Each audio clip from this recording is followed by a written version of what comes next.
This 8th phase of answering the call to do more with your life has been all about what happens when you get creative. And in this episode, I'm going to talk about how getting creative introduced me to some of the deepest, darkest sides of myself.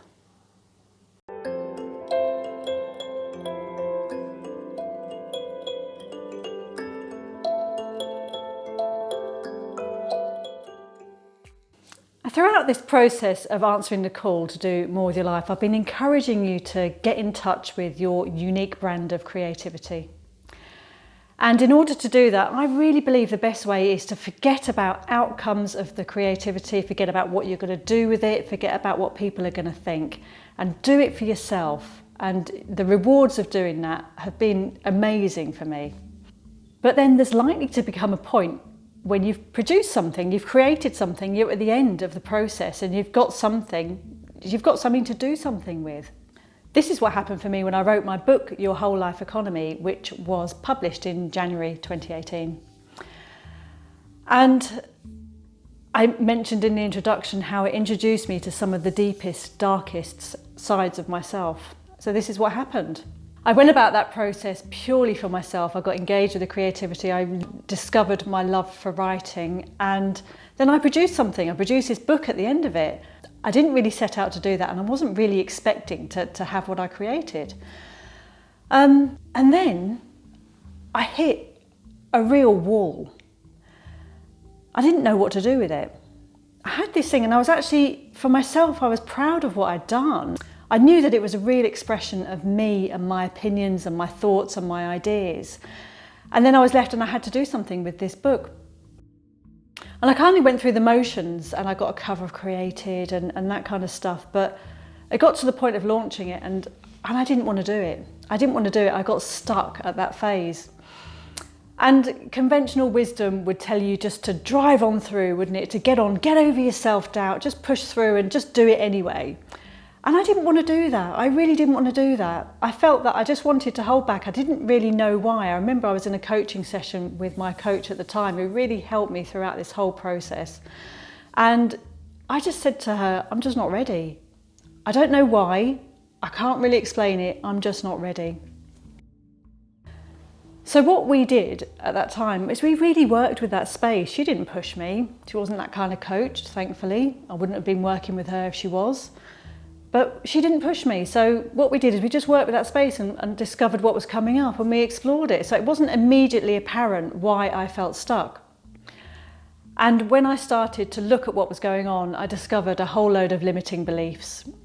Now, I've spoken a lot about beliefs in earlier parts of this channel and how that they can really drive us without us even knowing it. We carry these beliefs that are ingrained in us from when we're really small. And we don't really know they're driving us because we're so familiar with them. I talk about the fish that doesn't know it's wet. So it's like a fish being in water. We don't really understand the context of the water. We don't understand the context of our beliefs because we're so ingrained in them.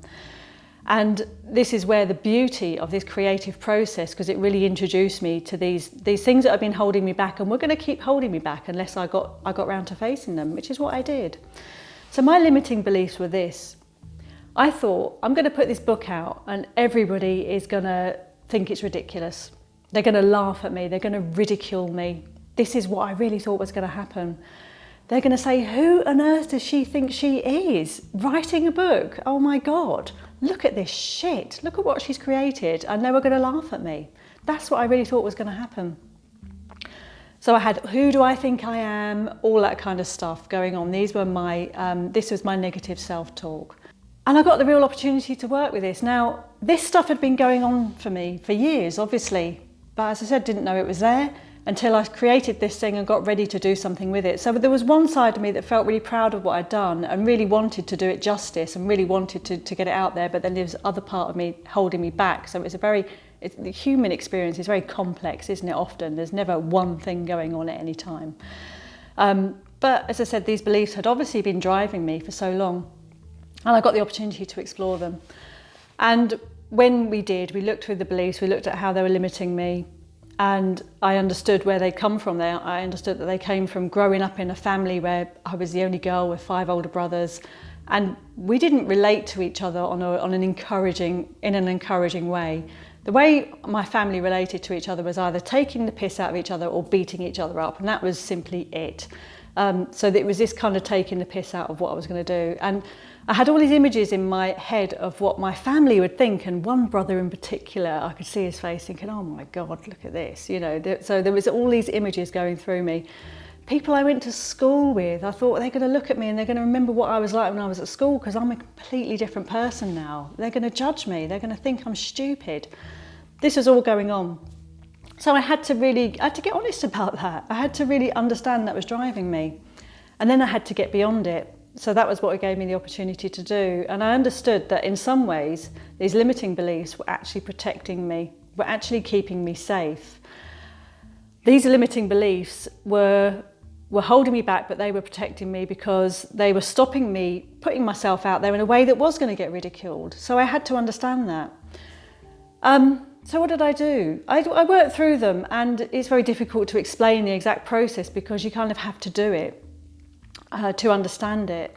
But anyway, I managed to transform that belief through the process of working with my coach. I managed to transform that belief into something else. And that something else was, when I express myself, powerful things happen.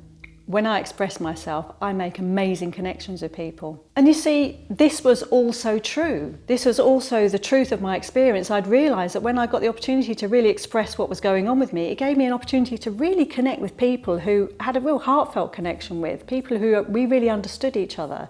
And that was a really powerful thing. So that was also true.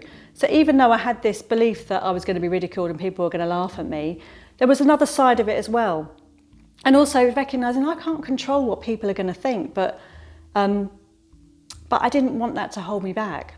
So I can't control how people are going to think. Now, I don't know. I mean, nobody's kind of laughed at me or told me directly to my face that they think my book is ridiculous or stupid. And in fact, some people I didn't expect to went out and bought it and told me they bought it and told me they read it. And that was amazing. That really meant so much to me.